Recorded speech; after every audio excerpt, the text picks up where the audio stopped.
Hey everyone, we're going to do the August 17th daily Bible reading. Today is August the 10th, but we're going to do the 17th. We're trying to get done a little early. I'm a little bit farther behind than I wanted to be even, but we're going to be starting out in Nehemiah 12, verse 27, and going through chapter 13, verse 31. Then we'll be in 1 Corinthians chapter 11, verses 1 through 16. Psalm 35, 1 through 16, and then finish up with Proverbs 21, 17, and 18.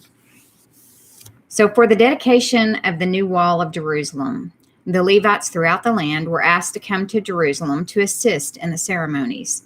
They were to take part in the joyous occasion with their songs of thanksgiving and with the music of cymbals, harps, and lyres.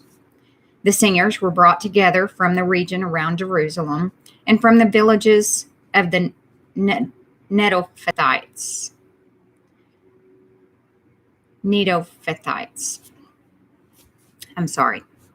They also came from Beth Gilgal and the rural areas near Geba and Asmaveth, for the singers had built their own settlements around Jerusalem.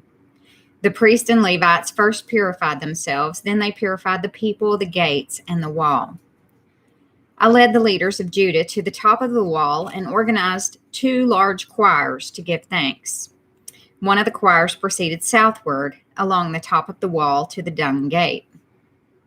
Hoshea and half the leaders of Judah followed them, along with Azariah, Ezra, Meshullam, Judah, Benjamin, Shemaiah, and Jeremiah. Then came some priests who played trumpets, including Zechariah, son of Jonathan, son of Shemaiah, son of Mattaniah, son of Micaiah, son of Zakur, a descendant of Asaph.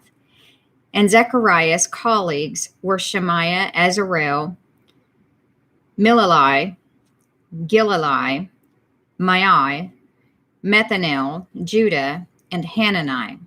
They used the musical instruments prescribed by David, the man of God. Ezra, the scribe, led this procession. At the fountain gate, they went straight up the steps on the ascent of the city wall toward the city of David. They passed the house of David and then proceeded to the water gate on the east. The second choir, giving thanks, went northward around the other way to meet them. I followed them, together with the other half of the people, along the top of the wall, past the Tower of the Ovens to the broad wall, then past the Ephraim gate to the old city gate, past the fish gate and the Tower of Hananel, and on to the Tower of the 100. Then we continued on to the sheep gate and stopped at the guard gate.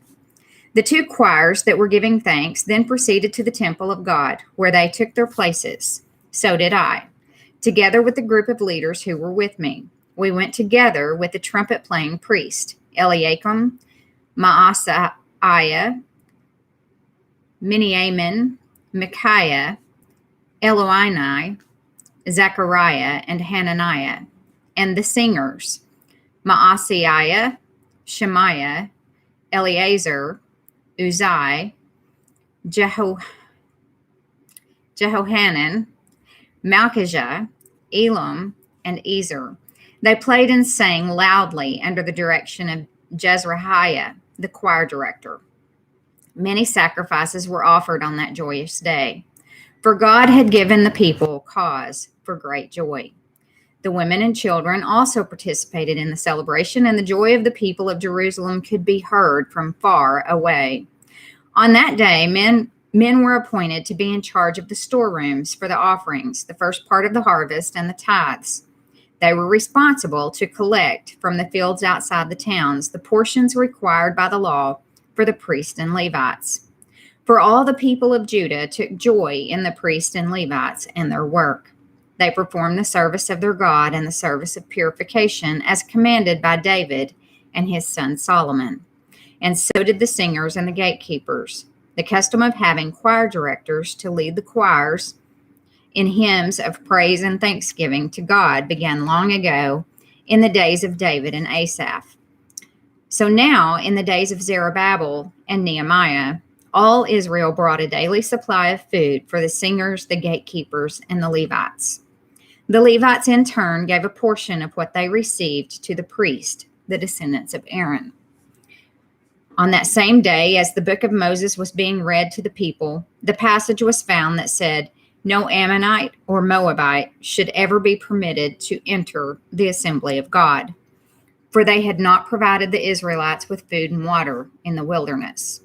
Instead, they hired Balaam to curse them, though our God turned the curse into a blessing." When this passage of the law was read, all those of foreign descent were immediately excluded from the assembly.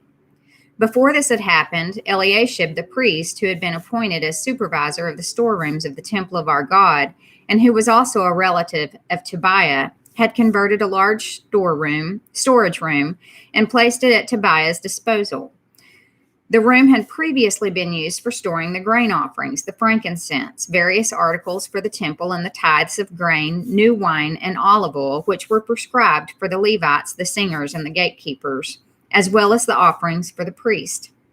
I was not in Jerusalem at that time, for I had returned to King Artaxerxes of Babylon in the 32nd year of his reign, though I later asked his permission to return. When I arrived back in Jerusalem, I learned about Eliashib's evil deed in providing Tobiah with a room in the courtyards of the temple of God. I became very upset and threw all of Tobiah's belongings out of the room. Then I demanded that the rooms be purified, and I brought back the articles for God's temple, the grain offerings, and the frankincense. I also discovered that the Levites had not been given their prescribed portions of food. So they and the singers who were to conduct the worship services had all returned to work their fields. I immediately confronted the leaders and demanded, "Why has the temple of God been neglected?" Then I called all the Levites back and restored them to their proper duties. And once more, all the people of Judah began bringing their tithes of grain, new wine, and olive oil to the temple storerooms. I assigned supervisors for the storerooms: Shelemiah the priest, Zadok the scribe, and Pedaiah, one of the Levites, and I appointed Hanan, son of Zakur and grandson of Mattaniah, as their assistant. These men had an excellent reputation, and it was their job to make honest distributions to their fellow Levites. Remember this good deed, O my God, and do not forget all that I have faithfully done for the temple of my God and its services. In those days, I saw men of Judah treading out their wine presses on the Sabbath. They were also bringing in grain, loading it on donkeys, and bringing their wine, grapes, figs, and all sorts of produce to Jerusalem to sell on the Sabbath.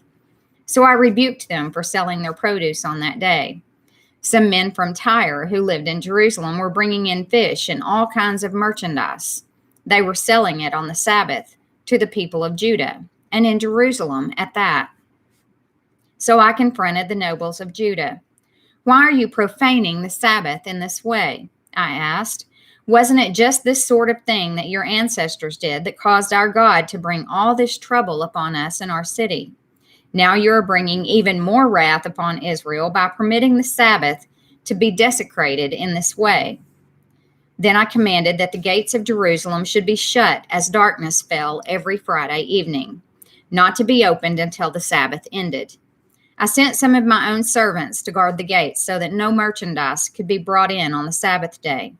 The merchants and tradesmen with a variety of wares camped outside Jerusalem once or twice, but I spoke sharply to them and said, "What are you doing out here camping around the wall? If you do this again, I will arrest you." And that was the last time they came on the Sabbath. Then I commanded the Levites to purify themselves and to guard the gates in order to preserve the holiness of the Sabbath. Remember this good deed also, O my God. Have compassion on me according to your great and unfailing love. About the time I realized that some of the men of Judah had married women from Ashdod, Ammon, and Moab. Furthermore, half their children spoke the language of Ashdod or of some other people and could not speak the language of Judah at all. So I confronted them and called down curses on them. I beat some of them and pulled out their hair. I made them swear by the name of God that they would not let their children intermarry with the pagan people of the land. Wasn't this exactly what led King Solomon of Israel into sin? I demanded. There was no king from any nation who could compare to him, and God loved him and made him king over all Israel. But even he was led into sin by his foreign wives. How could you even think of committing this sinful deed and acting unfaithfully toward God by marrying foreign women? One of the sons of Joiada, son of Eliashib, the high priest, had married a daughter of Sanballat, the Horonite, so I banished him from my presence. Remember them, O my God, for they have defiled the priesthood and the solemn vows of the priest and the Levites. So I purged out everything, foreign and assigned task, to the priest and Levites, making certain that each knew his work. I also made sure that the supply of wood for the altar and the first portions of the harvest were brought at the proper times. Remember this in my favor, O my God. Now we go to 1 Corinthians chapter 11, verses 1 through 16. And you, the Corinthians, should imitate me, Paul, just as I imitate Christ. I am so glad that you always keep me in your thoughts and that you are following the teachings I passed on to you. But there is one thing I want you to know. The head of every man is Christ. The head of woman is man, and the head of Christ is God. A man dishonors his head if he covers his head while praying or prophesying. But a woman dishonors her head if she prays or prophesies without a covering on her head. For this is the same as shaving her head. Yes, if she refuses to wear a head covering, she should cut off all her hair. But since it is shameful for a woman to have her hair cut or her head shaved, she should wear a covering. A man should not wear anything on his head when worshiping, for man is made in God's image and reflects God's glory, and woman reflects man's glory. For the first man didn't come from woman, but the first woman came from man. And man was not made for woman, but woman was made for man. For this reason, and because the angels are watching, a woman should wear a covering on her head to show she is under authority. But among the Lord's people, women are not independent of men, and men are not independent of women. For although the first woman came from man, every other man was born from a woman, and everything comes from God. Did you catch that? He was telling how it was, but now among the Lord's people. But among the Lord's people, women are not independent of men, and men are not independent of women. For although the first woman came from man, every other man was born from a woman, and everything comes from God. Judge for yourselves. Is it right for a woman to pray to God in public without covering her head? Isn't it obvious it's disgraceful for a man to have long hair? And isn't long hair a woman's pride and joy? For it has been given to her as a covering. But if anyone wants to argue about this, I simply say that we have no other custom than this, and neither do God's other churches. We now go to Psalm 35, verses 1 through 16. It's a psalm of David. O Lord, oppose those who oppose me. Fight those who fight against me. Put on your armor and take up your shield. Prepare for battle and come to my aid. Lift up your spear and javelin against those who pursue me. Let me hear you say, I will give you victory. Bring shame and disgrace on those trying to kill me. Turn them back and humiliate those who want to harm me. Blow them away like chaff in the wind, a wind sent by the angel of the Lord. Make their path dark and slippery, with the angel of the Lord pursuing them. I did them no wrong, but they laid a trap for me. I did them no wrong, but they dug a pit to catch me. So let sudden ruin come upon them. Let them be caught in the trap that they set for me. Let them be destroyed in the pit they dug for me. Then I will rejoice in the Lord. I will be glad because he rescues me. With every bone in my body, I will praise him. Lord, who can compare with you? Who else rescues the helpless from the strong? Who else protects the helpless and poor from those who rob them? Malicious witnesses testify against me.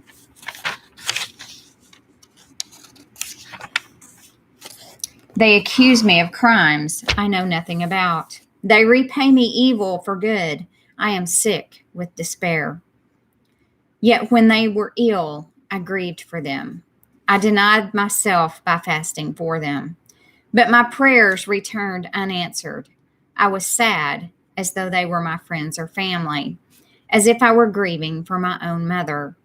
But they are glad now that I am in trouble. They gleefully join together against me. I am attacked by people I don't even know. They slander me constantly. They mock me and call me names. They snarl at me. We're going to finish up today with Proverbs 21, verses 17 and 18. Those who love pleasure become poor. Those who love wine and luxury will never be rich. The wicked are punished in place of the godly, and traitors in place of the honest. That concludes the August 17th daily Bible reading, and I will be back. Thanks for joining in.